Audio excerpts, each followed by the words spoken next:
ಈಗ ನಾನು ಈ ವಿಷಯ ಮಾತಾಡಿದ ತಕ್ಷಣನೇ ಒಂದಷ್ಟು ಜನ ಆಂಟಿ ನ್ಯಾಷನಲ್ ಅಂತ ಹೇಳ್ಬೋದು. ಹೋಲ್ ಇಂಡಿಯಾದಲ್ಲಿ ಲಿಫ್ಟ್ ತಗೊಂಡು ನಾನು ಏನ್ ಟ್ರಾವೆಲ್ ಮಾಡಿದೆ ಅದು ಸಾಧ್ಯ ಆಗಿದೆ ಹೇಗೆ? ಈಗ ಮುಂದೆ ಬರೋ ದಿನಗಳಲ್ಲೂ ನಾನು ಸೇಫ್ ಆಗಿ ಟ್ರಾವೆಲ್ ಮಾಡಬೇಕು, ನನಗೆ ಅನ್ಸಿದ ವಿಚಾರಗಳನ್ನ ನಾನು ಮಾತಾಡಬೇಕು. ನಂಗೆ ಯಾವ್ದು ಸರಿ ಅನ್ಸಿಲ್ಲ ಆ ಪರ್ಟಿಕ್ಯುಲರ್ ಟೈಮ್ ಅಲ್ಲಿ.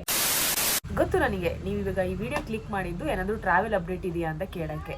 ಇಲ್ಲ ರೀ, ಟ್ರಾವೆಲ್ ಇವಾಗ ಸದ್ಯಕ್ಕೆ ಎಲ್ಲೂ ಮಾಡಿಲ್ಲ. ರೀಸೆಂಟಾಗಿ ನಾನು ಉಜಿರೆಗೆ ಹೋಗಿ ಬಂದೆ.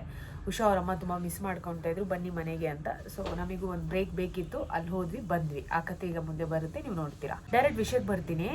ಈ ಟೈಮಲ್ಲಿ ನಾನೇನಾದ್ರೂ ಮಾತಾಡಿಲ್ಲ ಅಂದ್ರೆ ಅದ್ಯಾರೋ ಆಮ್ ಅನ್ ಆರ್ಟಿಸ್ಟ್ ಬ್ರೋ ಅಂತ ಒಂದು ವಿಡಿಯೋ ಮಾಡಿ ಹಾಕಿದಾನಲ್ಲ, ಅಂದ್ರೆ ಆರ್ಟಿಸ್ಟ್ ಆದವರು, ದೇಶದಲ್ಲಿ ಬೇರೆ ಬೇರೆ ಕೆಲಸ ಮಾಡ್ತಿರೋರು, ದೇಶದ ಪ್ರಜಾಪ್ರಭುತ್ವ ಹೋಗ್ತಾ ಇದೆ ಅಂದ್ರೂ ನಾವು ಮಾತಾಡಲ್ಲ ಅಂತ ಇರೋರ್ ಮುಂದೆ ನಾನು ಕಂಪೇರ್ ಮಾಡ್ಕೊಂಡಾಗ ನಂಗೆ ಬೇಜಾರಾಗುತ್ತೆ, ನಾನೇನು ಮಾತಾಡೇ ಇಲ್ಲಲ್ಲ ಅಂತ. ಹಾಗಾಗಿ ನಂಗೆ ಅನಿಸ್ತು ಇವತ್ತು ಮಾತಾಡಲೇಬೇಕು ಅಂತ.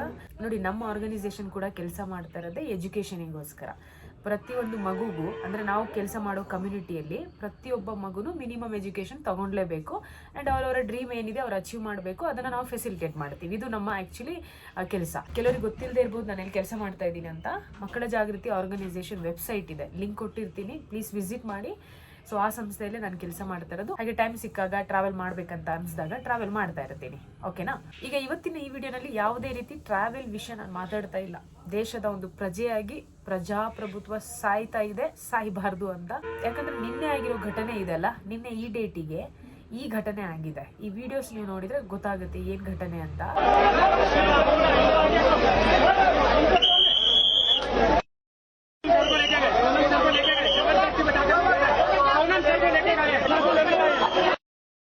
Why you are not letting my phone to be taken up?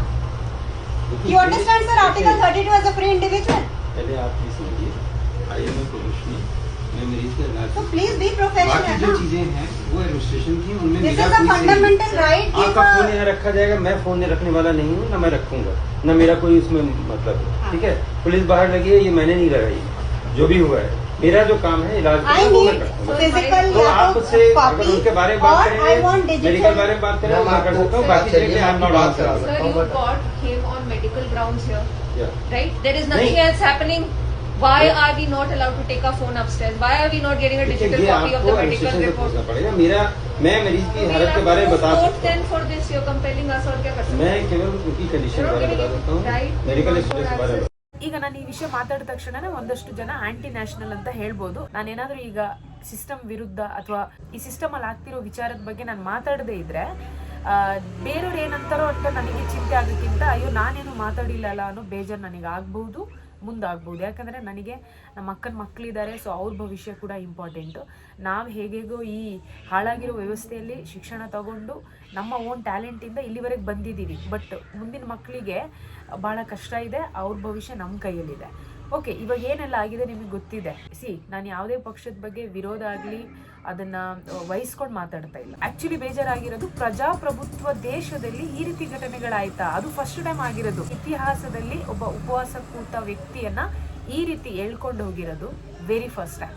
ಇದನ್ನ ನೋಡಿಕೊಂಡು ಏನು ಮಾತಾಡದೇ ಇರೋದು. ನೋಡಿ, ಎಲ್ಲರೂ ಅವ್ರವ್ರ ಕೆಲಸದಲ್ಲಿ ಬ್ಯುಸಿ ಇರ್ತಾರೆ. ನಾನು ನನ್ನ ಲೈಫಲ್ಲಿ ಹಾಗೆ ಬ್ಯುಸಿ ಇದ್ದೀನಿ. 1 ವರ್ಷ ನಾನು ಕೆಲಸ ಬಿಟ್ಟು ಟ್ರಾವೆಲ್ ಮಾಡಿದ್ದೆ.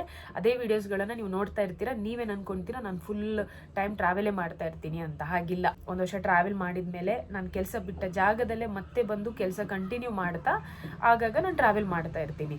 ಹಾಗಂತ ದೇಶದಲ್ಲಿ ಆಗ್ತಿರೋ ಬೇರೆ ವಿಚಾರ ಮಾತಾಡಬಾರ್ದು ಅಂತ ನನಗೇನು ಅನ್ಸಲ್ಲ. ನನ್ನ ಚಾನಲಲ್ಲಿ ನನ್ನ ವಿಡಿಯೋಸ್ ನೀವು ನೋಡೋದೇನಂದ್ರೆ ಧೈರ್ಯದಿಂದ ಓಡಾಡ್ತಾರೆ. ನಾನು ಟ್ರಾವೆಲ್ ಮಾಡಿರೋದು 2.5 ವರ್ಷದ ಹಿಂದೆ, 2022-23 ನಾನು ಟ್ರಾವೆಲ್ ಮಾಡಿರೋದು. ಇವತ್ತು 2026. ನಾನು ಟ್ರಾವೆಲ್ ಮಾಡುವಾಗ ಕೆಟ್ಟ ಘಟನೆಗಳು ಆಗೇ ಇಲ್ವಾ? ಆಗಿತ್ತು, ಆದರೆ ಅದು ದೊಡ್ಡ ಮಟ್ಟಕ್ಕೆ ಆಗಿಲ್ಲ. ಅಂದರೆ ಚಿಕ್ಕ ಚಿಕ್ಕ ಗಲಾಟೆಗಳು, ಅಲ್ಲಿ ಸ್ವಲ್ಪ ಅನ್ಸೇಫ್ ಅಂತ ಅನಿಸಿದ್ರೆ ಅಥವಾ ಆ ವ್ಯಕ್ತಿ ನನಗೆ ಯಾಕೋ ಸರಿ ಇಲ್ಲ ಅಂತ ಅನಿಸ್ತಾ ಇದ್ರೆ ಆ ಗಟ್ ಫೀಲ್ ಬರುತ್ತಲ್ಲ, ಆವಾಗಲೇ ನಾನು ಡಿಸೈಡ್ ಮಾಡಿ ಇಲ್ಲಿ ಹೆಚ್ಚೊತ್ತಿರೋದು ಬೇಡ, ಇಲ್ಲಿಂದ ಹೋಗೋಣ ಅಂತ ನಾನು ಬೇಗ ಡಿಸಿಷನ್ ತಗೊಂಡು ಹೋಗ್ತಿದ್ದೆ. ಹೋಲ್ ಇಂಡಿಯಾದಲ್ಲಿ ಲಿಫ್ಟ್ ತಗೊಂಡು ನಾನು ಏನು ಟ್ರಾವೆಲ್ ಮಾಡಿದೆ ಅದು ಸಾಧ್ಯ ಆಗಿದೆ ಹೇಗೆ? ಒಳ್ಳೆ ಜನರು ಸಿಕ್ಕಿದ್ರಿಂದ. ಈಗ ಒಳ್ಳೆ ಜನರು ಒಳ್ಳೆ ವಿಚಾರಕ್ಕೋಸ್ಕರ ಮಾತಾಡುವಾಗ ಅವರನ್ನ ಈ ರೀತಿ ಅಬ್ಯೂಸ್ ಮಾಡೋದು, ಸಿಸ್ಟಮ್ ಏನಾದ್ರೂ ಮಾಡ್ಲಿ ಸಿಸ್ಟಮ್ ವಿರುದ್ಧ ಯಾರು ಮಾತಾಡಬಾರ್ದು ಅನ್ನೋ ಒಂದು ಆಲೋಚನೆ ಇಟ್ಕೊಂಡು ಅವ್ರಿಗೆ ಮನಸ್ಸಿಗೆ ಬಂದಂಗೆ ಮಾಡ್ತಾರಂದ್ರೆ ಅದನ್ನ ನೋಡ್ಕೊಂಡು ಕೂರಕ್ ಆಗಲ್ಲ. ನಾನೊಂದು ಟ್ರಾವೆಲರ್ ಆಗಿ ನಮ್ಮ ಕರ್ನಾಟಕ ರಾಜ್ಯಕ್ಕೆ ಅಥವಾ ನಾನಿರುವಂತ ಊರಿಗೆ ಅಥವಾ ನಾನು ಇಲ್ಲೆಲ್ಲಿ ಕೆಲಸ ಮಾಡ್ತಾ ಇದ್ದೀನಿ ಇದೇ ಜಾಗಕ್ಕೆ ಬೇರೆ ಯಾವ ಒಳ್ಳೆ ವಿಚಾರಗಳು ಬೇರೆ ರಾಜ್ಯದಲ್ಲಿ, ಬೇರೆ ಊರಲ್ಲಿ ಅಥವಾ ಬೇರೆ ವ್ಯಕ್ತಿಗಳ ಆಲೋಚನೆಗಳು ನನಗೇನಾದರೂ ಹೊಸದು ಅಂತ ಅನಿಸಿದರೆ ಅದನ್ನು ನಾನು ಟ್ರಾವೆಲ್ ಮಾಡ್ಕೊಂಡು ತೊಗೊಂಡು ಬರ್ತೀನಿ. ಟ್ರಾವೆಲ್ ಅಂದರೆ ನಾನು ಬರೀ ಫಿಸಿಕಲಿ ಟ್ರಾವೆಲ್ ಮಾಡೋದಲ್ಲ, ಅಲ್ಲಿನ ಆಲೋಚನೆಗಳು, ಅಲ್ಲಿನ ಬೇರೆ ಬೇರೆ ವಿಚಾರಗಳು, ಅದನ್ನು ತೊಗೊಂಡು ಬಂದು ನಾನು ನಮ್ಮ ಈ ಯೂತ್ ಪ್ರೋಗ್ರಾಮಲ್ಲಿ ಅವಾಗವಾಗ ಶೇರ್ ಮಾಡ್ತಾ ಇರ್ತೀನಿ. ಸೊ ನಾನು ಟ್ರಾವೆಲ್ನ ನನ್ನ ಕೆಲಸ ಮತ್ತು ನನ್ನ ಪರ್ಸ್ನಲ್ ಪ್ಯಾಷನನ್ನು ಅವಾಗವಾಗ ಹೀಗೆ ಕನೆಕ್ಟ್ ಮಾಡ್ತೀನಿ. ಈಗ ಮುಂದೆ ಬರೋ ದಿನಗಳಲ್ಲೂ ನಾನು ಸೇಫಾಗಿ ಟ್ರಾವೆಲ್ ಮಾಡಬೇಕು, ನನಗೆ ಅನಿಸಿದ ವಿಚಾರಗಳನ್ನು ನಾನು ಮಾತಾಡಬೇಕು, ನನಗೆ ಯಾವುದೂ ಸರಿ ಅನಿಸಿಲ್ಲ ಆ ಪರ್ಟಿಕ್ಯುಲರ್ ಟೈಮಲ್ಲಿ, ಅದನ್ನು ವಿರೋಧ ಮಾಡಿ ನಾನು ಮಾತಾಡಬೇಕಂದ್ರೆ ಪ್ರಜಾಪ್ರಭುತ್ವ ಜೀವಂತ ಇರಬೇಕು. ಆದರೆ ನಿನ್ನೆ ಆಗಿದ್ದ ಘಟನೆಯಿಂದ ಅದ್ಯಾಕೋ ಸತ್ತಿದೆ ಅಂತ ಅನಿಸ್ತಾ ಇದೆ. ಇನ್ನೂ ಮಾತಾಡಿಲ್ಲ ಅಂದರೆ ಆಗಲ್ಲ. ನನ್ನ ಈ ಚಾನಲಲ್ಲಿ ಬರೀ ಟ್ರಾವೆಲ್ ವೀಡಿಯೋಸ್ ಬರುತ್ತೆ ಅಂತ ಪ್ಲೀಸ್ ಎಕ್ಸ್ಪೆಕ್ಟ್ ಮಾಡಬೇಡಿ. ನಾನು ಇಷ್ಟು ದಿನ ಯಾಕೆ ವೀಡಿಯೋಸ್ ಹಾಕ್ತಿಲ್ಲ ಅಂದರೆ ತುಂಬ ಜನ ಸಬ್ಸ್ಕ್ರೈಬರ್ಸು, ಫಾಲೋವರ್ಸು, ನೀವು ನೋಡುಗರು ನನ್ನನ್ನು ಫಾಲೋ ಮಾಡ್ತಾ ಇರೋದು ಟ್ರಾವೆಲ್ ವೀಡಿಯೋಸ್ ಇವರು ಹಾಕ್ತಾರೆ, ಎಲ್ಲೋ ಟ್ರಾವೆಲ್ ಮಾಡ್ತಾರೆ ಅಂತ ನೀವು ವೆಯ್ಟ್ ಮಾಡ್ತಾ ಇರ್ತೀರಾ. ಆಯಿತು, ಈ ಚಾನಲಲ್ಲಿ ಬರೀ ಟ್ರಾವೆಲ್ ವೀಡಿಯೋಸೇ ಇರಲಿ ಅಂತ ನಾನು ಶೇರ್ ಮಾಡಿಲ್ಲ. ಆ್ಯಕ್ಚುಲಿ ಅದು ಬೇಡ. ಇನ್ಮೇಲೆ ನನಗೆ ಏನಾದರೂ ಮಾತಾಡ್ಬೇಕಂತ ಅನಿಸಿದ್ರೆ ನಿಮ್ಮ ಮುಂದೆ ಬರ್ತೀನಿ. ಸೊ ನೀವು ಕೇಳಿಸ್ಕೊತೀರಾ ಅಂತ ಅನ್ಕೊತೀನಿ. ಆಮೇಲೆ ನಾನು ಹೇಳೋದ್ರಲ್ಲಿ ಏನಾದರೂ ತಪ್ಪು ಅಂತ ಅನಿಸಿದ್ರೆ, ನೋಡಿ ತಪ್ಪು ಅಂತ ಅನಿಸಿದ್ರೆ ಓಕೆನಾ, ಅಂದರೆ ರಾಂಗ್ ಇನ್ಫಾರ್ಮೇಷನ್ ಅಂತ ಅನಿಸಿದ್ರೆ ಅದನ್ನು ರೈಟ್ ಮಾಡೋಕ್ಕೆ ನಿಮಗೆ ಸಂಪೂರ್ಣ ಒಂದು ಏನು ಹೇಳ್ತಾರೆ ಫ್ರೀಡಮ್, ಅಧಿಕಾರ, ಅಥವಾ ಅದು ನಿಮ್ಮ ಹಕ್ಕು. ಯಾಕಂದರೆ ನೀವು ನಿಮ್ಮ ಟೈಮ್ ಕೊಟ್ಟು ನನ್ನ ವೀಡಿಯೋಸ್ ನೋಡ್ತಾ ಇರ್ತೀರ ಅಂದರೆ ನಿಮ್ಮ ಆಲೋಚನೆ ಕೂಡ ನೀವು ಕಾಮೆಂಟಲ್ಲಿ ಹೇಳಬಹುದು. ನನಗೀಗ ಸದ್ಯಕ್ಕೆ ಅನಿಸ್ತಾ ಇರೋದು, ಈಗ ಸದ್ಯಕ್ಕಾಗಿರೋ ಘಟನೆ ಏನಿದೆ ಅಲ್ಲ, ಅದು ಕಂಪ್ಲೀಟ್ಲಿ ರಾಂಗ್. ಅದಾಗಲೇಬಾರ್ದು, ಮುಂದೇನೂ ಆಗಬಾರ್ದು. ಈಗಾಗಿದೆ, ಅದು ಯಾರು ಮಾಡಿದ್ದಾರೆ ಅವರಿಗೆ ಶಿಕ್ಷೆ ಆಗಲೇಬೇಕು. ಆ ವ್ಯವಸ್ಥೆ ಇಲ್ಲಿಂದ ಹೋಗಬೇಕು. ಪ್ರಜಾಪ್ರಭುತ್ವ ಜೀವಂತವಾಗಿರಬೇಕು. ಆ ಉದ್ದೇಶದಿಂದ ನಾನು ಮಾತಾಡ್ತಾ ಇದ್ದೀನಿ. ನಿಮಗೇನು ಅನಿಸುತ್ತೆ ಅಂತ ನೀವು ಕಾಮೆಂಟಲ್ಲಿ ಹೇಳಿ. ಆ್ಯಂಡ್ ಬೇರೆ ಯಾರಾದರೂ ಬ್ಯಾಡ್ ಕಮೆಂಟ್ ಮಾಡಿದರೆ ಡೋಂಟ್ ವರಿ, ನಾನಂತೂ ತಲೆ ಕೆಡಿಸ್ಕೊಳ್ಳಲ್ಲ. ನನ್ನನ್ನು ಪ್ರೀತಿ ಮಾಡೋರು, ನನ್ನನ್ನು ಇಷ್ಟಪಡೋರು, ಅಥವಾ ಯಾಕೆ ಸೋನು ಬಗ್ಗೆ ಹೀಗೆಲ್ಲ ಮಾತಾಡ್ತಾರೆ, ಕೆಲವರೆಲ್ಲ ಕಾಮೆಂಟಲ್ಲಿ ರಿಪ್ಲೈ ಮಾಡ್ತಿರ್ತಾರೆ. ಸೊ ನೀವು ಏನು ತಲೆ ಕೆಡಿಸ್ಕೋಬೇಡಿ. ಯಾಕಂದರೆ ಯಾವುದೋ ಒಂದು ವಿಚಾರ ನಮಗೆ ಇಷ್ಟ ಆಗಿಲ್ಲ ಅಂದರೆ ನಾವು ಅದನ್ನು ವಿಮರ್ಶೆ ಮಾಡಬೇಕು, ಅದಕ್ಕೊಂದು ರೀತಿ ಅಂತ ಇರುತ್ತೆ. ಬಟ್ ಅವ್ರು ಅದನ್ನು ಕಲ್ತಿರಲ್ಲ. ಹಾಗಾಗಿ ಅವರು ಅವರ ಅಮ್ಮ, ಅಕ್ಕ, ತಂಗಿ ಅವರನ್ನು ನೆನೆಸ್ಕೊಂಡು ಅವಾಗವಾಗ ಬೇರೆಯವರಿಗೆ ಬೈಲಿಗೆ ಬರ್ತಾರೆ. ಆ್ಯಕ್ಚುಲಿ ನನ್ನ ಹತ್ರ ಅಷ್ಟು ಟೈಮ್ ಇಲ್ಲ ಅವ್ರಿಗೆ ರೆಸ್ಪಾನ್ಸ್ ಮಾಡುವಷ್ಟು. ಏನಾದರೂ ಸಿಕ್ಕಾಕೊಂಡ್ರೆ ಮಾತ್ರ ಅವರ ಪ್ರಾಪರ್ ಅಡ್ರೆಸ್ ಗೊತ್ತಾಗ್ಬಿಟ್ರೆ ಅವ್ರ ಮನೆಗೆ ಹೋಗಿ ಅವರ ಪೇರೆಂಟ್ಸ್ ಹತ್ರ ಮಾತಾಡಬೇಕು ಅಂತ ಅನಿಸುತ್ತೆ. ನೋಡಿ, ನಿಮ್ಮ ಮಗ ಅಥವಾ ನಿಮ್ಮ ಮಗಳು ಈ ರೀತಿ ಒಂದು ಕಾಮೆಂಟ್ ಮಾಡಿದ್ದಾರೆ, ಇದಕ್ಕೆ ನೀವೇನು ರಿಪ್ಲೈ ಮಾಡ್ತೀರಾ? ನೀವು ಮಾಡಿಲ್ಲ ಅಂದರೆ ನಿಮ್ಮ ಮುಂದೆ ನಾನೇ ಮಾಡ್ತೀನಿ ಅಂತ. ಈ ರೀತಿ ಕೆಲವು ಟೈಮ್ ವಿಜುವಲೈಸ್ ಆಗುತ್ತೆ ಮಾಡಬೇಕು ಅಂತ, ಬಟ್ ಅದು ಕನ್ಸ್ಟ್ರಕ್ಟಿವ್ ಅಲ್ಲ, ಟೈಮ್ ವೇಸ್ಟ್ ಕೆಲಸ ಅದು. ನಾನೀಗ ಕೆಲಸ ಮಾಡ್ತಿರೋ ಆರ್ಗನೈಸೇಷನ್, ಆಮೇಲೆ ನಾನು ಆಗಾಗ ಟ್ರಾವೆಲ್ ಮಾಡ್ತೀನಲ್ಲ, ನಾನು ನೋಡ್ಕೋಬೇಕು, ಫ್ಯಾಮಿಲಿಗೆ ಸ್ವಲ್ಪ ಟೈಮ್ ಕೊಡಬೇಕು, ಅದೆಲ್ಲ ನನಗೆ ವ್ಯಾಲ್ಯೂಬಲ್ ಅಂತ ಅನಿಸುತ್ತೆ ಆ್ಯಂಡ್ ಪ್ರೀಷಿಯಸ್ ಅಂತ ಅನಿಸುತ್ತೆ. ಇದು ಟೈಮ್ ವೇಸ್ಟ್. ಈ ರೀತಿ ವೀಡಿಯೋಸ್ಗಳು ಯಾವಾಗ ಮಾಡೋಣ ಗೊತ್ತಾ?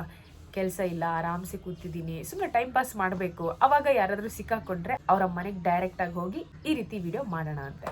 ಸೊ ದಯವಿಟ್ಟು ನಿಮ್ಮೆಲ್ಲರಿಗೂ ನನ್ನ ಒಂದು ರಿಕ್ವೆಸ್ಟು, ಏನಾದರೂ ಸಿಸ್ಟಮಲ್ಲಿ ಸರಿ ಇಲ್ಲ ಅಂತ ಅನಿಸಿದರೆ ಪ್ಲೀಸ್ ವಾಯ್ಸ್ ರೈಸ್ ಮಾಡಿ. ಇನ್ನು ಸುಮ್ಮನೆ ಕೂತ್ರೆ ಆಗಲ್ಲ. ಯಾರಿಗೂ ಹೆದರ್ಕೊಳ್ಳೋ ಅವಶ್ಯಕತೆ ಇಲ್ಲ. ಆಮೇಲೆ ಯಾವುದೇ ವಿಚಾರ ಹೇಳುವಾಗ ಒಂದು ರೀತಿ ಇರುತ್ತೆ. ಸೊ ಅದೇ ರೀತಿಯಲ್ಲಿ ಹೇಳಿ, ಪ್ರಜಾಪ್ರಭುತ್ವವನ್ನು ಫಾಲೋ ಮಾಡೋಣ. ಸದ್ಯಕ್ಕೆ ನಾನೀಗ ವಿಡಿಯೋ ಮುಗಿಸ್ತೀನಿ. ಅಂದಹಾಗೆ ನಾನು ಇವತ್ತು ಮಧ್ಯಾಹ್ನ ಫ್ರೀಡಮ್ ಪಾರ್ಕಲ್ಲಿ ಪ್ರೊಟೆಸ್ಟ್ ಆಗ್ತಾ ಇದೆ, ಇವತ್ತು ಹೋಗೋಣ ಅಂತ ಅನ್ಕೊಳ್ತಾ ಇದ್ದೀನಿ. ಯಾಕಂದರೆ ಇಷ್ಟಾದರೂ ನಾವು ಮಾಡಲೇಬೇಕು. ಸೊ ಈ ವಿಡಿಯೋ ನಾನು ಈಗಲೇ ಎಡಿಟ್ ಮಾಡಿ ಪೋಸ್ಟ್ ಮಾಡ್ತೀನಿ. ಸಾಧ್ಯ ಆದರೆ ನಾವು ಫ್ರೀಡಮ್ ಪಾರ್ಕಲ್ಲಿ ಸಿಗೋಣ, ಬನ್ನಿ.